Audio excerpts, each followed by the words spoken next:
Good morning, student. Today's topic is ribosome. Firstly, nature and occurrence. Ribosomes are dense, spherical, and granular particles which occur freely in the matrix. Yeah, remaining attached to the endoplasmic reticulum. ERER, endoplasmic reticulum.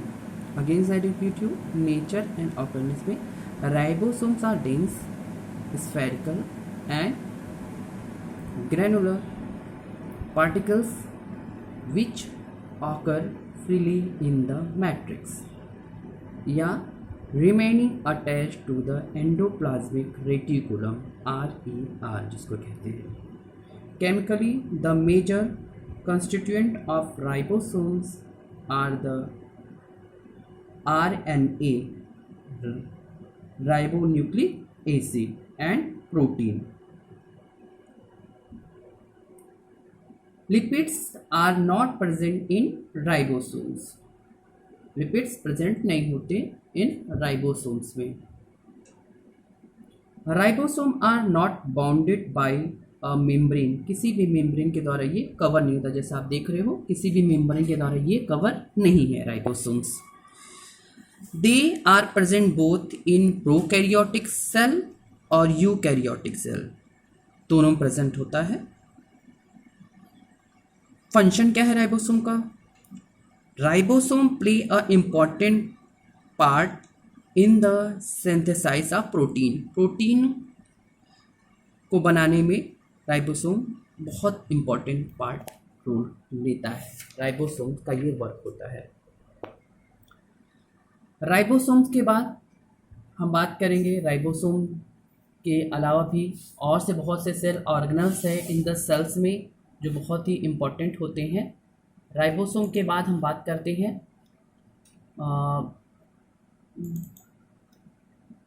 Golgi apparatus की. ये आपका figure आप देख रहे हैं Golgi apparatus का.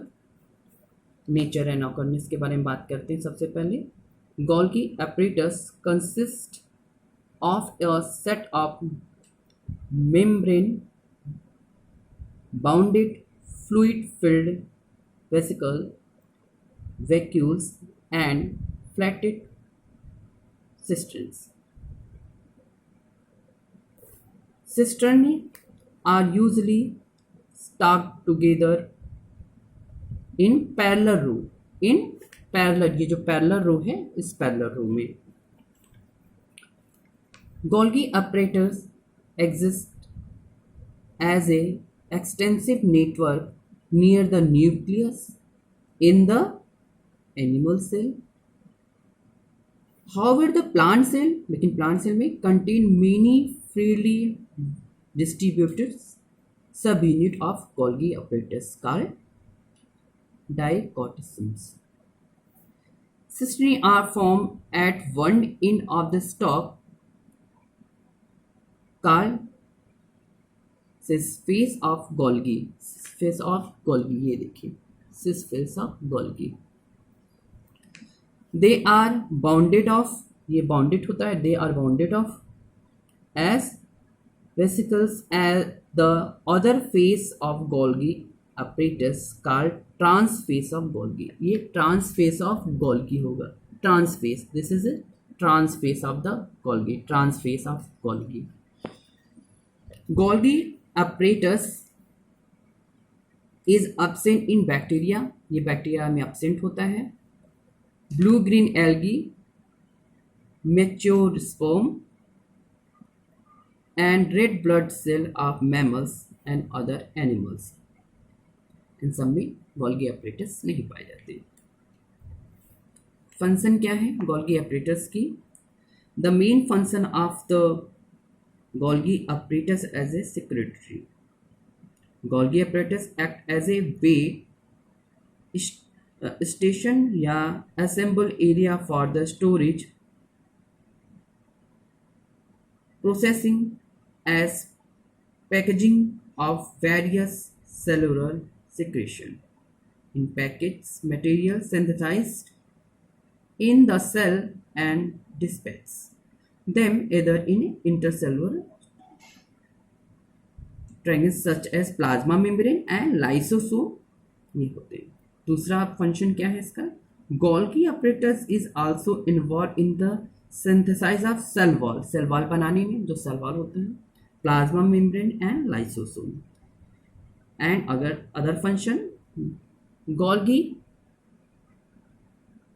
apparatus का its produce vacuoles या secretory vesicles which contain cellular secretion, enzyme, just like enzyme, protein, cellulose and melamine pigments। अच्छा, ये आपने गोल्गी apparatus के बारे में बताया।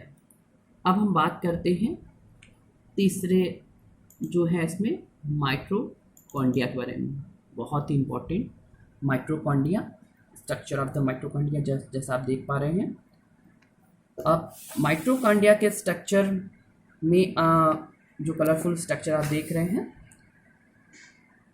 फर्स्टली नेचर एंड अकॉर्डिनेस के बारे में बात करेंगे। The mitochondria are tiny bodies of various shapes, बहुत से शेप के हो सकते हैं, cylindrical, rod shape, spherical and size 0.2 mm to 2 mm, distributed in the cytoplasm, cytoplasm में दिखाई पड़ते हैं। Each mitochondria is bounded by double membrane involve, ये डबल मेम्ब्रेन से होता है, डबल मेम्ब्रेन जो होते हैं इससे घिरा हुआ होता है। आउटर मेम्ब्रेन इज पोरस, जो आउटर मेम्ब्रेन होते हैं इसके, जो आउटर बाहरी वाले होते हैं वो क्या होते हैं, आउटर मेम्ब्रेन इज पोरस होते हैं। The inner membrane is thrown into fold, और अंदर वाले जो होते हैं ये क्या होते हैं, फोल्ड होते हैं। अच्छा, द जो outer membrane is porous, the inner membrane is thrown into fold and therefore have a area several time the surface of area of the outer membrane. These fold are called cyst। देखिए ये आपका ये fold area जो है इसी को कहते हैं, ये जो फोल्ड है आप उसको कहते हैं cyst. And the studded dotted, जो डॉट डॉट है, ये देखिए जो डॉट डॉट है डॉटेड एरिया है, ये dotted with small rounded bodies known as F1 particle या ऑक्सीसोम, ये F1 पार्टिकल्स कहलाएंगे जो डॉटेड वाले एरिया है, या फिर ऑक्सीसोम कहलाएंगे। The interior cavity of mitochondria is filled with a proteinous gel like matrix, ये भरा हुआ होता है मैट्रिक्स के द्वारा, and which contain a few small size ribosome. इसके अंदर देखेंगे तो ये राइबोसोम जो होते हैं आपको दिखाई पड़ेंगे, ये राइबोसोम देखिए, ये राइबोसोम से वो होते हैं।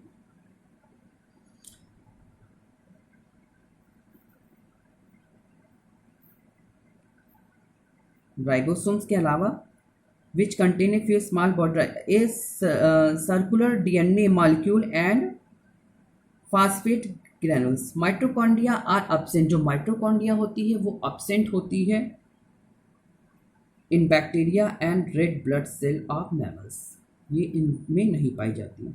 अब फंक्शन क्या है माइटोकॉन्ड्रिया का, mitochondria are site of cellular respiration, ये सेलुलर रेस्पिरेशन में साइट करती है। They use carbohydrate and fat present in the cell to carbon dioxide and water vapour. They use होता है carbohydrate and fats present in the cell to carbon dioxide and water vapour में। Oxidation release energy of protein of which is used in to form of ATP, adenosine type phosphate। Again I repeat, oxidation release energy, जो oxidation से release होती है energy, portion of which is used to form ATP, ATP के रूप में। Since the mitochondria synthesize energy rich compound ATP, सबसे ज़्यादा energy rich compound ATP बनाती है, they are known as power house of the cell, इसीलिए इसको क्या कहा जाता है, power house of the cell. Mitochondria को पावर हाउस ऑफ सेल कहते हैं। अगेन सर रिपीट यू, क्यों कहते हैं माइटोकॉन्ड्रिया को power house of the cell, oxidation release energy,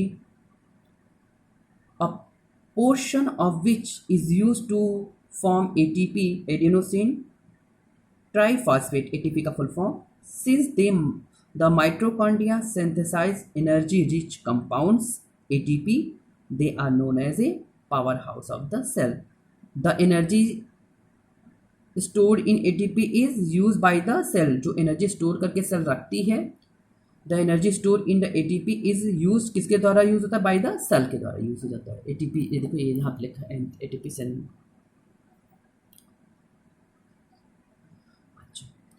ATP stand for the organic compound adenosine triphosphate.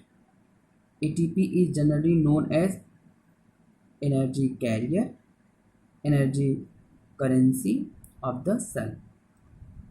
It is a common cellular fuel, cell का fuel है, that it is used to drive numerous energy required process of the cell.